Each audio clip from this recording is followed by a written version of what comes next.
What's good? This is Out on a Limb, hosted by me, Adam Michalesko. Today, I have someone really cool, Rosie Langello. She's an absolute stud. I call everyone studs, but I had when I had an internship last summer. I met her through WTAJ, which is a local news station based out in Altoona, which is like an hour from State College area. But yeah, I guess Rosie, first introduce yourself to the people who are listening. Okay, well, this is really cool that you're doing this, Adam. I'm super awkward. No, my name's Rosie. And yeah, I'm a sports reporter at WTAJ, and that's where Adam and I met. Yeah. So, and then I guess, so, well, first, before I start anything, we're going to go for the song of the day. What are you vibing to right now? Oh my gosh. I have been doing workouts at home because obviously we're under a stay-at-home order. And Boom by Tiesto has been like my go-to workout, like squat song.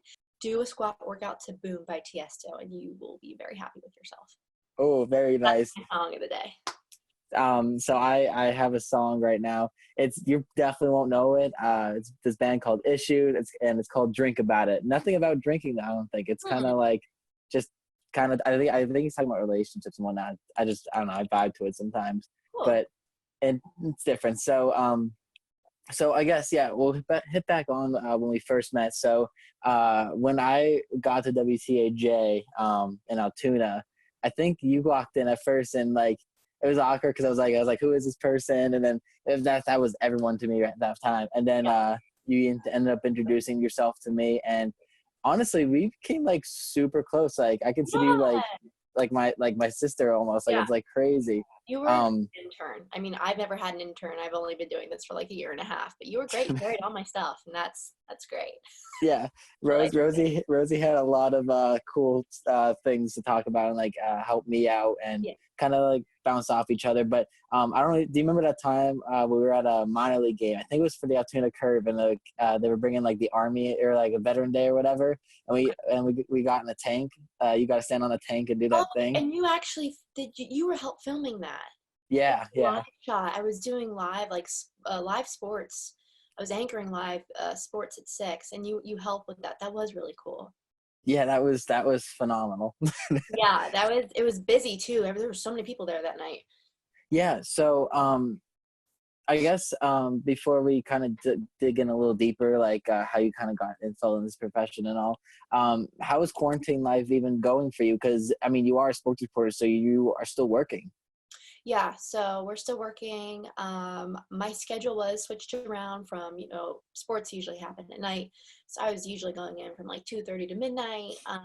But now we've been switched to news reporters. And if something comes up in sports, we'll obviously go out and do it. If there's like a senior spotlight that we want to do. But now we are doing news. So Jack Washer, who's the weekend sports anchor at WTHA, him and I are news reporters. So it's been different. I've done about almost 3 stories now within the community, but it's been good.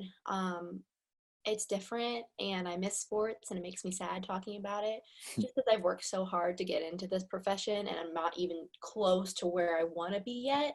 So the pause is weird, but I know that like the skills that I learned in school and grad school, they're coming out right now because I did a lot of news during that time.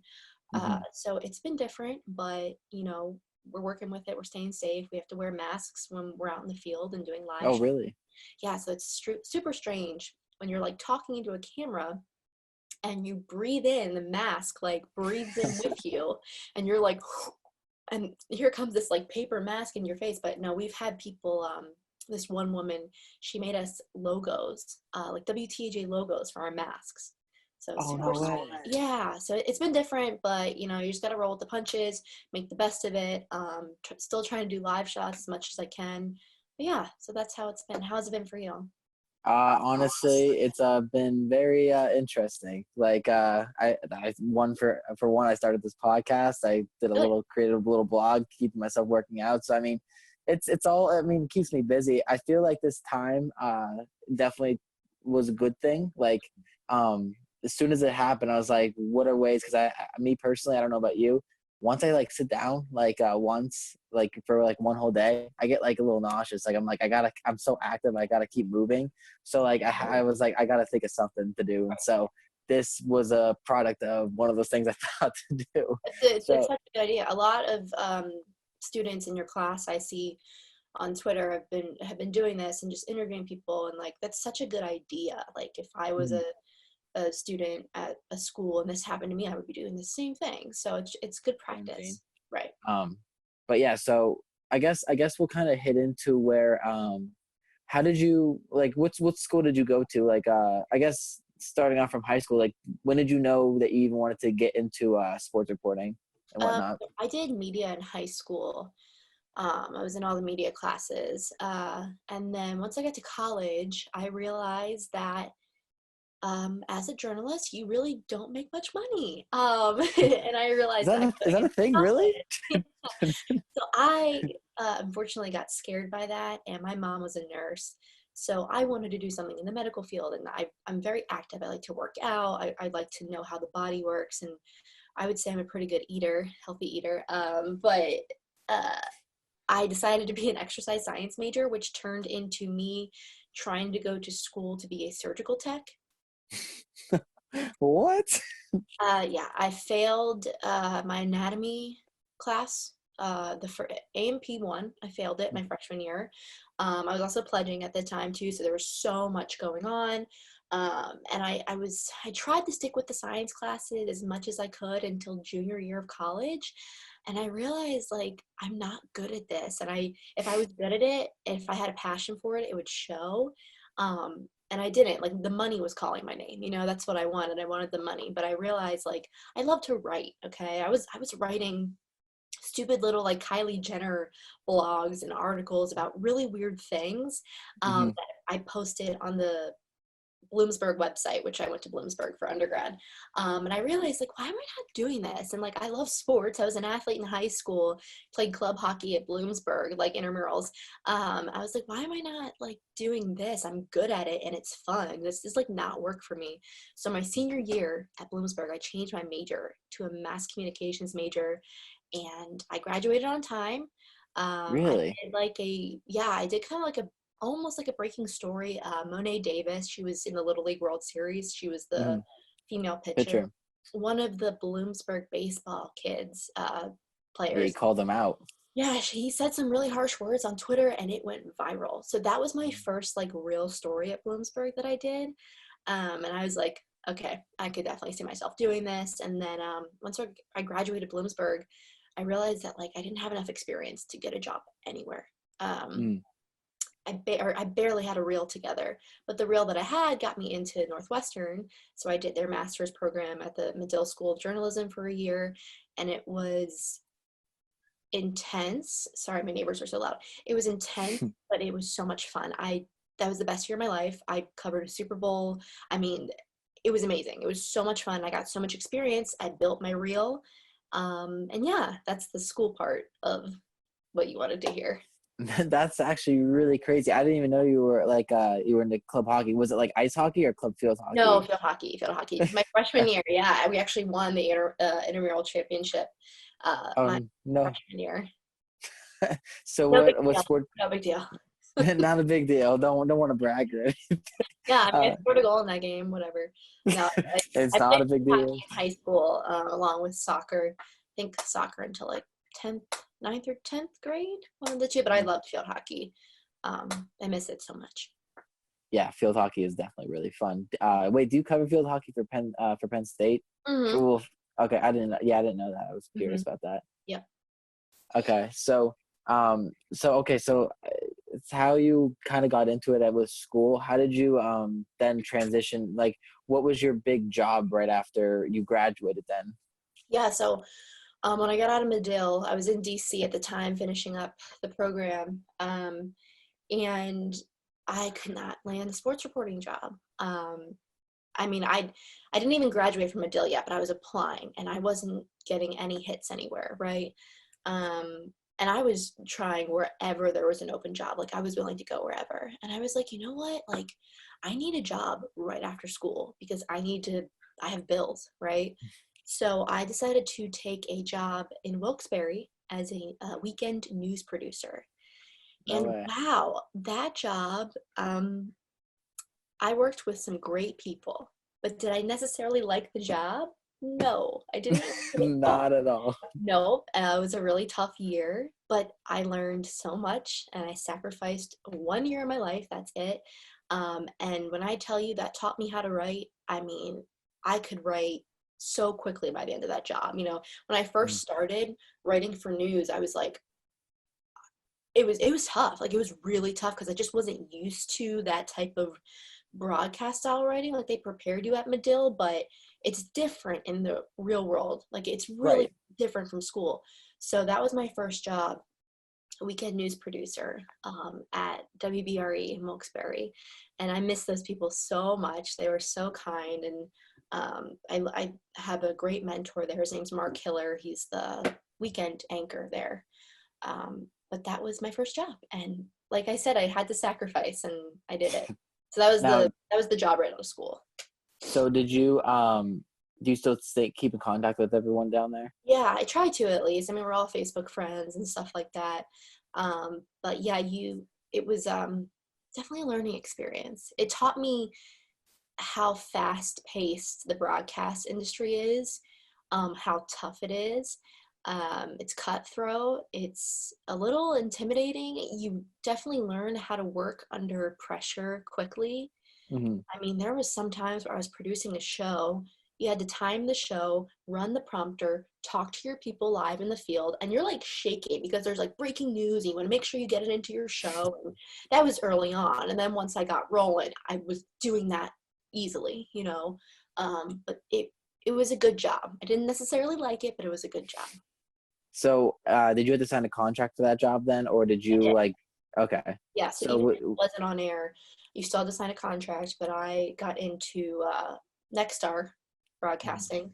And with them, after you stay somewhere for a year, you can transfer if you find an open position.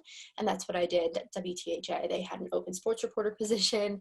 And the news director there really liked me. They had Was it Kyle? yeah, I had to convince the sports director that I was worthy of the job. You can ask Peter about that. But I made sure to prove them wrong, that I was worthy of the job, and I did. I definitely did, and I was so happy when I got that job. I was so excited. I had a great life in Wilkes-Barre. I lived comfortably. I had good friends at the time, still do, but I knew that's what I wanted to do. I was like, this is what I went to school for. This is what I've been trying to do for like the past 3 years of my life. So let's go do it. Hmm. Um, and yeah, I've been here ever since. So That's that was actually September 2018.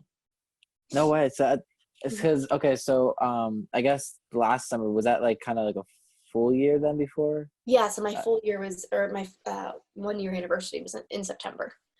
okay. Wow, I don't even know if I said happy anniversary to No, it's okay. You wouldn't have known. you. I would not have known. So, I'm kind of ask you this, like, before we kind of My go farther. 30s. So, like, what did you ever consider freelancing right when you got out, or did you kind of just decide you were gonna get a job? Um, Sideline report. Do you mean like sideline reporting? Anything, not even silent reporting, kind of just anything with to get you on camera. Would you consider like just doing a freelancing gig, like, anywhere? Yeah, I would. The thing with those is that like you're not ever really guaranteed. I like a consistent paycheck. Mhm. That's my like priority, is to have a paycheck every 2 weeks. You know what I mean? And some people can live without that. They can do it job by job by job. But for me, I knew budget wise, like I needed to have a job, and not that freelancing isn't a job. I just knew that's what I wanted. So it just, a lot of freelancing gigs were sideline gigs, and that's not something that I want to do. And I think it's great for people who do it, and they're very good at it. The people that I know that do it, it's just not something that I've ever really been interested in doing. Do you have an agent, or would you ever get an agent if you don't? No, I don't have an agent. I actually consider my dad my agent. He looks at all my contracts and he keeps the hold of a lot of valuable information that I need to remember, helps me with my student loans. Like my dad is literally my agent, and I'm such a baby. I'm daddy's girl. Like, I mean, honestly, like I don't know where I would be without my dad, and my mom too. My mom big time, but like, yeah, the agent thing is weird. I wouldn't recommend an agent right out of school because you need to go somewhere like small to start. Mhm. And maybe one day that'll happen, but like I don't see it in the next like 5 years. Okay, that Yeah. makes sense. So like what so if you're since you're so young into this, what is maybe even on a global scale or national scale or like something you did, what is like the biggest story you've covered so far or even found? Biggest story? I don't know about like biggest story. I think if story, like the big stories, obviously just now, like with the PIAA canceling spring sports, um, Hmm. we went like live for that. I would say that's pretty big. That is For very sure. big. Yeah, and I should have been more clear about this. I'm the number 3 reporter at WTAJ, so we have our sports director in State College, so he handles the Penn State beat pretty much. Um, Hmm. and then Jack and I cover high school sports and Steelers and stuff when we go up there for preseason. But obviously I covered the Penn State men's basketball team pretty much every single game. I think I was there, minus the Rutgers game at the very end. I think that's the only one that I didn't go to. Um, Hmm. I would just say that that was so much fun, and I don't know if you consider that a story, but I think I covered them pretty well, and I had so much fun doing it. I mean, that team was so much fun to cover. They would have won the championship this year.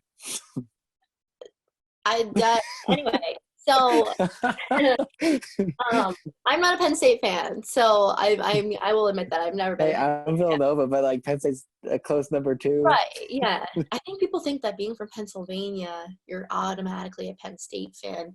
I didn't grow up watching college sports. We watched pro sports, you know what I mean? We watched the NBA. Yeah, same here. Like I'm more pro. Yeah. And college sports, I got into in college, but we didn't grow up watching college football. We just didn't. Really? You're all Okay. equal all the time. Yeah. So I mean, I love covering college football now. It's fun. It's so much Hmm. fun. Those game days on Saturdays at Beaver Stadium are just they're the best. They're so much Right. fun. But yeah, anyway, back to your question. I would say like the best thing that I've covered here, I think, is their run this season for sure. Okay, that's pretty cool. So, I guess how when you cover this stuff and maybe you interview players and whatnot, like even professional or just college, like are you intimidated by like interviewing them, or like are you nervous, or like do you just like it? No, it's fun. I mean, just be prepared. I think like I never felt like intimidated. I've definitely felt nervous because when you're in a press conference and you have to ask the question, they give you this mic and everyone hears you. I think I'm nervous about how my question will come off because in my head, I know what my question is, but then when I say it, it sounds like a kindergarten.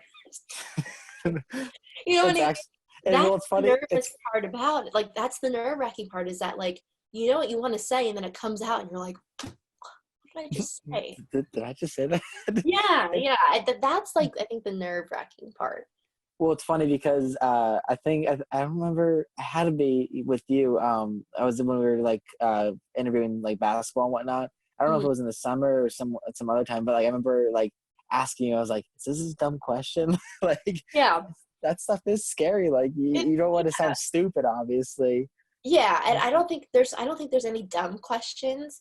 Um, but it is like a little you should always ask questions, but like there is like a little part of me that's always just like don't say this wrong. You know what I Mhm. mean? Like, the question that you want to ask, just don't say it wrong. And I think once you get over that, you're fine. You know what I mean? Like, that's what you're there Right, for. You're there to ask questions. right. So with your live shots, do you? Now this is kind of a question for me, and maybe other people can feed off this. But so when I like do silent reporting and all, and like I'm trying to like I try to hit my topics I try to remember like stuff. I used to do lines. Like I used to like remember like lines, and like that's terrible because once you screw up one word, you're like, oh, like there goes Yeah. everything. So how do you do it? Like I guess I heard it always just comes with reps, like doing that. Was told by some cool people about that, and I believe you even told me that. But like, how do you kind of go with live shots? Like, how do you remember what to say and like hit on such good topics? Yeah, so I write my script beforehand, like in the system that we use. I write it in there. I send that script to myself, right? And while I'm driving in the car, I'll be like, okay, I want to hit this, I want to hit this, and I want to hit this. And I practice in the car on the way to the live shot. Okay. And I'll say it how I want to say it on camera. I was taught in grad school to write 3 bullet points down that you want to hit. Don't write out the sentences. Write out 3 bullet points, okay? And that way, if you know what you want to say and you forget something, look down at the bullet point quickly, and you'll just like, oh, also wanted to talk about this. Now, that's in case you forget what you want to say, but it's just practicing what you're going to say, and knowing the information. Like the story that you're reporting on, you should know everything about it. So you talking about it on camera shouldn't be hard. You know what I mean? Mm-hmm.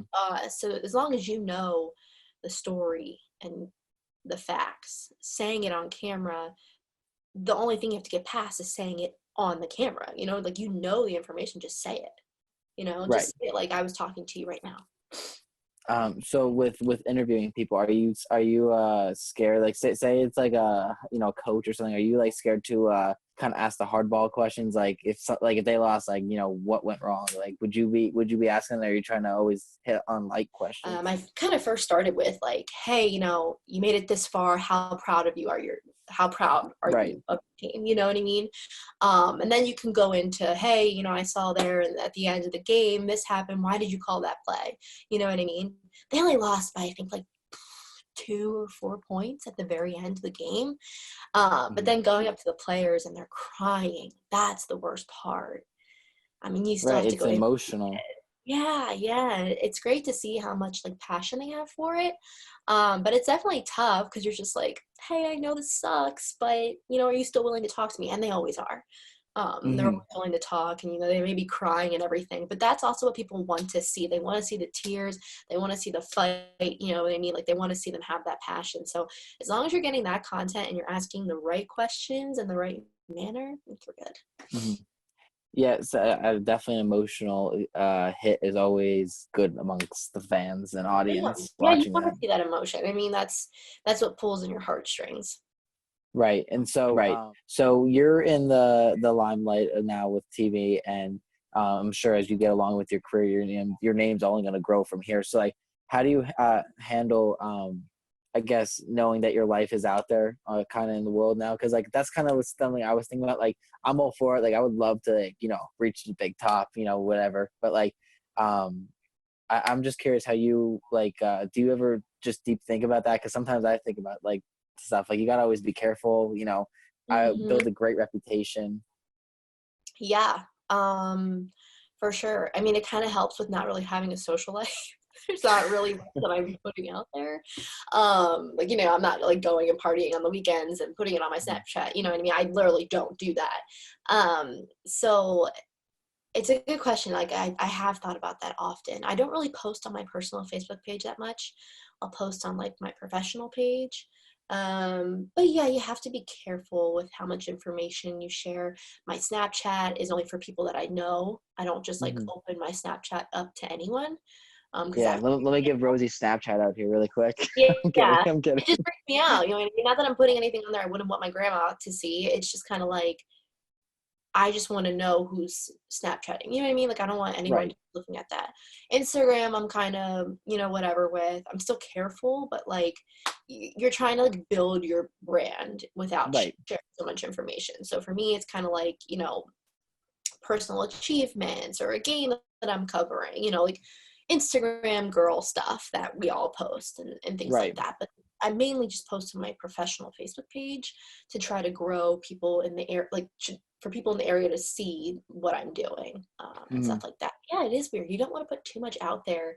Like I would never, if I was in a relationship, um, it's weird. Like I don't know if I would put that on my Instagram You know what I mean? I just don't know if I want people knowing my personal life, you know, Right. like, I just don't think that's, you don't need to know that. You know, I'm not like I don't share a lot to begin with. I do Mm-hmm. share things with like my close friends that I know won't say anything, and Jack and Jordan, who are like my girlfriends up here. But that's about it. Like, I don't really share that much information ever. So, oh, That's good actually really, question. yeah, no, Jack and Jordan, they are the girlfriends. Yeah, Jack is they're my Jack girlfriend. is Jack is the best, and Yeah, Jordan's hilarious. yeah, Jordan's another Penn State grad, but yeah. so yeah, that's actually really cool because like I don't know, that's always interesting, like seeing how people handle it. But like, how do you? So like, this is something I've been thinking about. So like, since the new year started, I wanted to kind of not die down like all the like nonsense I would put on like my stories, like, you know, so much music I'm vibing to or something. Like, I don't want to like, I was trying to create more of a professional scene now and like try to grow myself, and I still do like a little bit, I dabble a little bit in that, but like I make sure it's usually very professional now. So like, how are you able to grow yourself without, you know, you got to be cautious, but you got to like know what to properly put on there. So like, how do you grow your brand in a way? Um, I mean, it'll come with like the job that you have. You'll start doing stories, and then you'll start covering beats, and you're going to be tweeting about that, and people are going to want to see that, so they'll start following you. So I think it just comes with you being known in the community for what you're doing. People will start like following you for either information or the stories you're telling, and the content that you're sharing. Not that I'm a content creator, but I do put content out there. Um, Mm-hmm. and so I think people want to see that. And I was thinking about this the other day. I was like, how have I consistently had these people hang on for so long? You know, Yeah, it it's must mean interesting. that I'm doing something right. You know what I mean? Mm-hmm. So that makes me feel good, is that like the things that I'm putting out there, people like. And I mean, I'm just like trying to make people smile, and especially during this time. I don't like doing hard news. Now that we have transferred to news, I haven't done a hard news story. I'm just waiting for that day that I get called to a fire, and I'm really nervous for it, but Oh, you'll that's just do it. scary. Yeah, you'll just do it. But I think the more you post about what you're doing, people will follow. So how do you, I asked Colleen from WTAJ, shout out Colleen. She's awesome. So I asked like, how are you able to find stories? Like, I guess with sports, it's kind of easy, cause like, you know, there's a game and then you go follow it. But like, even with Peter's story, he found, remember that squirrel mascot in the summer, about like Yeah. that little thing? Like, I guess it's just about talking and asking, being curious, but like, is there a specific way you personally find stories? Cause that stuff is always so interesting to me. Yeah, definitely be curious, ask questions, be observant. Uh, be very, very observant. I'm trying to think of a good example just recently. And not that this is observant, but CNN did a story in our area, and we weren't covering it, which was weird because it was a national story. And that's just like me scrolling through, you know, different news sites. Mm-hmm. So constantly like read, constantly just be browsing. And when you're, I guess when you're at a game and, you know, you might be tweeting on the sidelines, once you're done tweeting, like put your head up and like look around. Like, don't be constantly on your phone at a game just talking to your friends, because I think for me, when I see people do that, it's like you're missing out on story opportunities.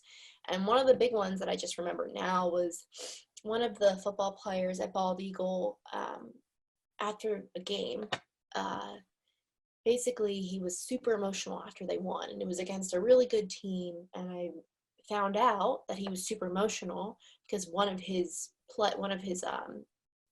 buddies, who's a player on the team, had a mini stroke, right? And Oh. that's why he was so emotional after the game, because that game was for him. They were playing the game for them. So I asked him after the game, because I did like the interview with the winning team. I was like, "Hey, like, why are you so emotional?" And he just came out and told me on camera, and I was like I couldn't believe it. And this is a taped thing, but we didn't retape. We just kept it rolling. So when he Mhm. told me that, I was like, it was because I was observant, that I saw um he was so emotional, and I had to ask him about it. You know what I mean? And they Right. were on the phone with someone at the end, and it turns out it was that player. They called him at the end. It was very emotional. And that was in our sports speech show that actually won an award. No Um, way. yeah, so I was like super happy. That was a great show. It was a good interview. It was emotional, and it was just like, that's how I found that story. And I didn't even like follow up on the story because I think he was under 18 and everything. You just want to be private with that stuff. But I would have never Hmm. known that if I would have been on my phone, If you didn't ask, right? Yeah. But you want to build That, relationships with the coaches. We have a good relationship with that coach of that team. And you just want to ask people like, hey, do you have any really good community stories, or is there a player on your team that has a good story behind them, or I saw this at the game, could you tell me more about it? We'd love to feature them, type of thing. okay, that's pretty cool. So, I guess now that you're more with the news, like, do you find yourself kind of following the same steps, or like, Yeah. is it harder to do news than sports? uh yeah, well, just because like it's harder in a way because like I pay attention to what's happening in the news, Mhm. but during our busy seasons, I'm not, you know what I mean? During football season, it's kind of hard to peek into what's going on in news unless it's a really big story. So, like, I don't know what stories have been already done. Now, with obviously the coronavirus happening, it's kind of like fair game. And luckily, I've stumbled upon a few so far, and people will help you at your station too if you're at a TV station. Like, everyone is very helpful, but it is Mhm. challenging. I mean, it's nerve wracking too because you want to do well. You want to prove that you can do both sports and news, but you just kind of have to go on Facebook. I mean, like, there's a lot of people that are putting stuff out on Facebook that I found through Facebook. So Okay, yeah, that's interesting. So, are you anchoring, or are you just like field reporting then? field reporting, and then if Peter, doesn't want, or he's not anchoring sports one day, I'll fill in. Like, no big deal. I filled in last week, and then I anchored the other week too. I'm not really big into anchoring right now. It's fun and I like it. I just rather be in the field. It's more exciting. I Right. wanna get better at it. I like being live. I like it a lot. So Hmm. I'd rather be doing that than anchoring at this point in my life. I'm sure that'll change once I'm like 40 years old. But for now, like, throw me into the field. I want to be where the action is. Yeah, and then it takes one catch on the camera with getting hit by a football or something, and you're like, Yeah, oh, maybe I should rethink that. yeah, yeah. Jordan Stout actually was practicing at halftime. He was kicking, and I was standing right under the goalpost like a dummy, right to my face, right to my face. So thank you, Jordan. Thank you. Yeah, it's okay. Shout out to Jordan Stout, Penn State Yeah, kicker. yeah. It was funny.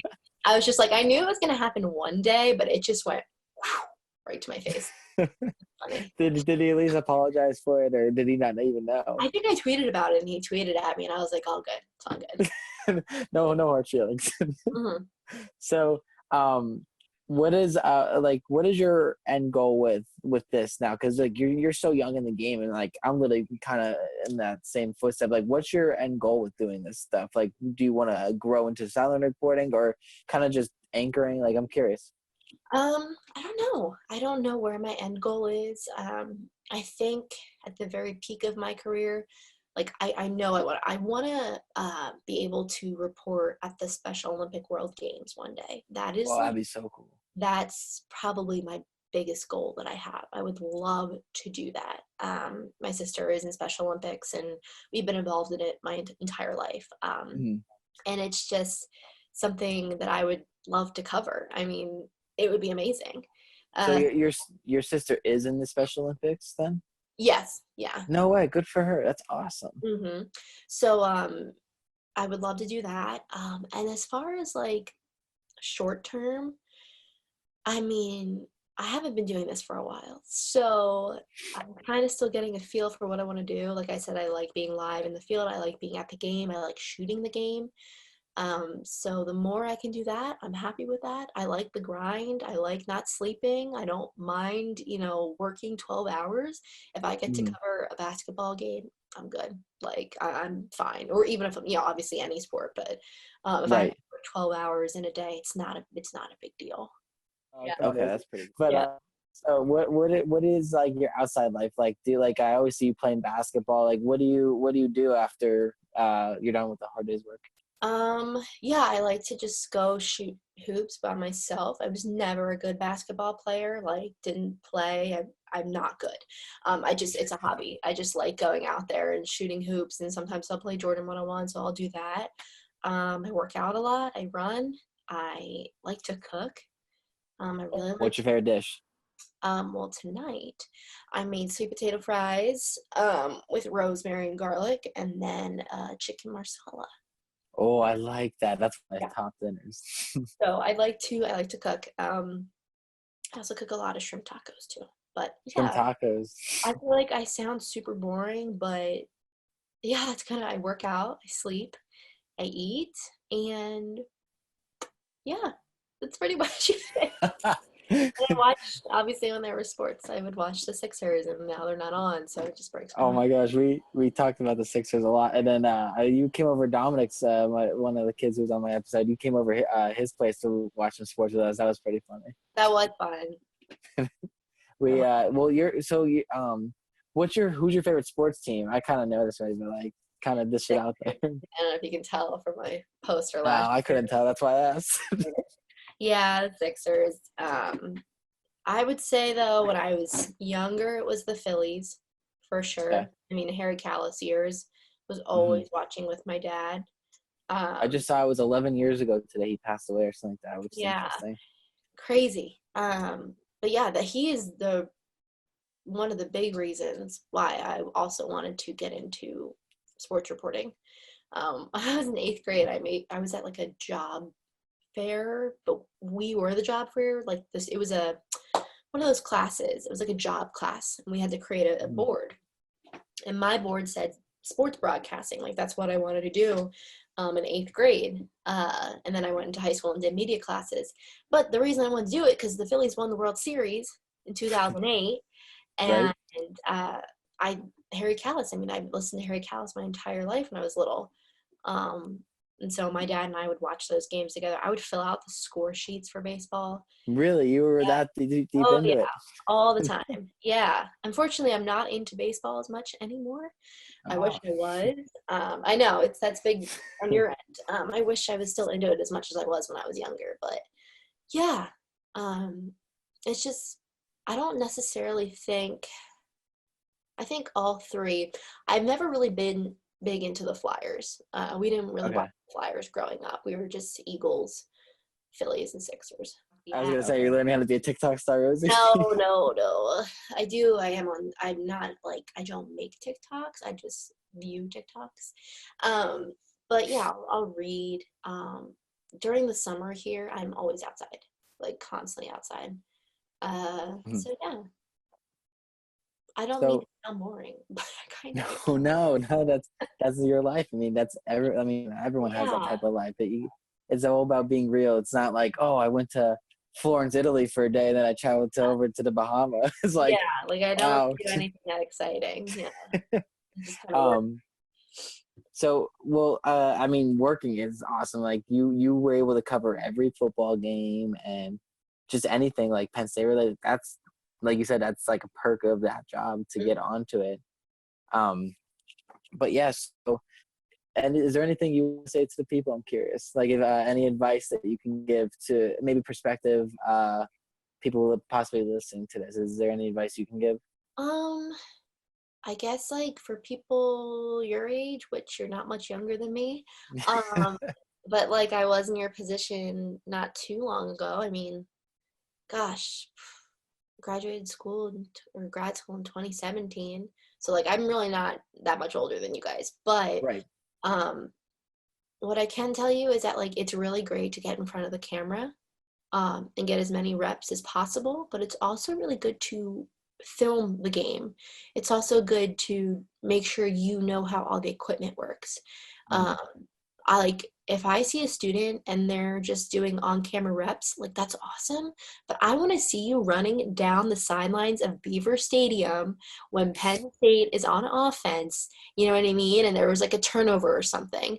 I want to Right. see you running with that camera because that's what you're going to be doing in this job. Like it's not all glitz and glam, unfortunately. But if you prepare yourself now for that hard physical work, it'll be Mhm. so easy in your job. And like I did not do that. Not that I thought I was glitz and glam, but I definitely wasn't running up and down a sideline at grad school. You know what I mean? Right. It's a part of being where you are. I mean, I was covering a high school basketball beat there, but like I wasn't. I like can't even describe to you like football games on Friday nights for high school. Like you are literally sprinting down the side with like the 30-pound Are camera. you sweating by the end of the I'm game? sweating. I'm out of breath.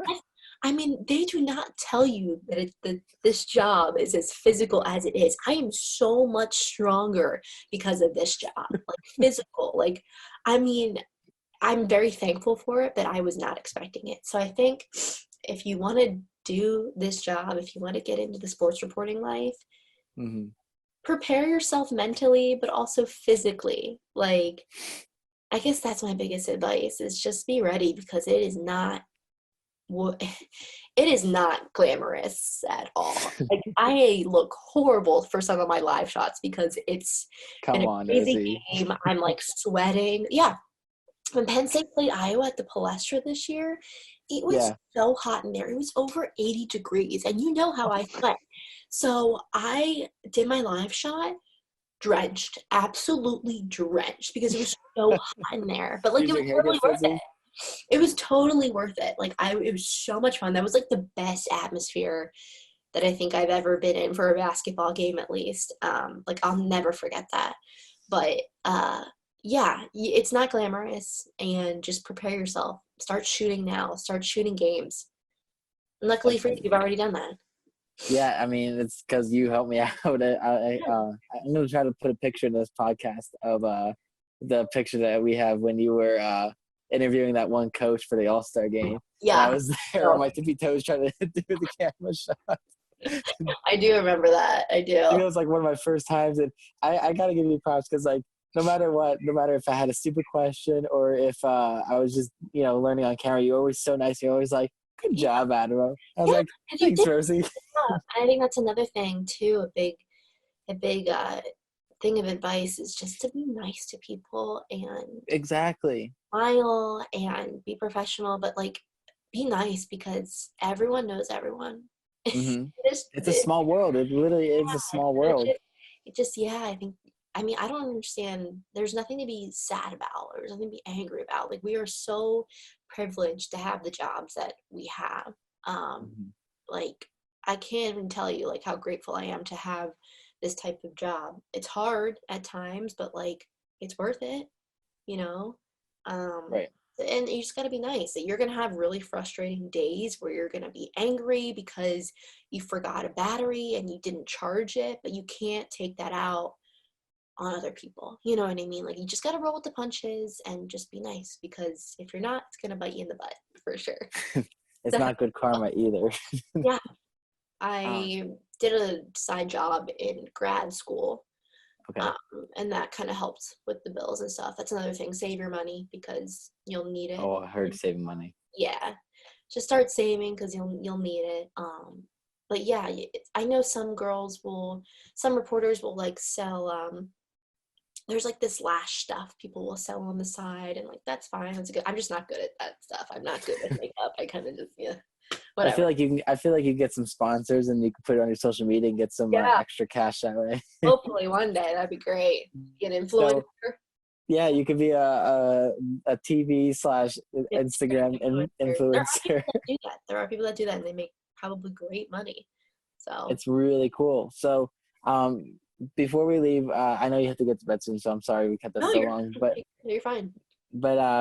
Plug yourself. Where can people follow you? Oh, you can follow me on Twitter. I'm like, wait, Twitter? follow me Did you where? just say Twitter? I was thinking, I was like, where do they want to follow me? Oh, on Twitter, at Rosie Langello. And Instagram, if you want to follow me, you can follow me there too. Same thing, Rosie Langello, and on Facebook, you can follow me there. Make sure you give out your Snapchat too, because I know you love people on your No, I'm busting you. that was a lot But of. I really think I maybe have 40 friends on my Snapchat. really? I changed, like, once I graduated college, I kind of like deleted all my other social medias and started over again. Okay. Um, and I just did that because I knew the profession I was getting into. Like, I just wanted a clean slate. Not that I was putting anything bad out there. I just knew, like, this was my brand and I'm going to start to build it now. So let me wipe away everything beforehand, because I've had my Twitter since high school. Oh, Like that's the very, interesting. very end of high school, I think, or 2013 at least. Not this Twitter, but like before this Twitter. Uh, Mm-hmm. but yeah, you can follow me there. And I don't know who watches this, but Millions of people, Rosie. I'm not that Millions of people. I'm not that boring, I swear. I swear I'm not It that was a boring. long day. I know that. No, but I like to Rosie is. all I You gotta. If you ever get the chance to talk to Rosie, Rosie will make. She'll put a smile at the end of your. I could talk your ear off for sure about anything, Yeah, especially the Sixers. But we just went on a limb. Yeah, we just went out on a limb, and now you got to go out on, take a branch, do something different, or just be yourself. Peace. What'd you think of that? out of the brand. Don't laugh. You're embarrassing me. Oh my god, no, it's creative. It's just like the most Adam thing ever. Like, that was just that's the most Adam thing I've ever heard.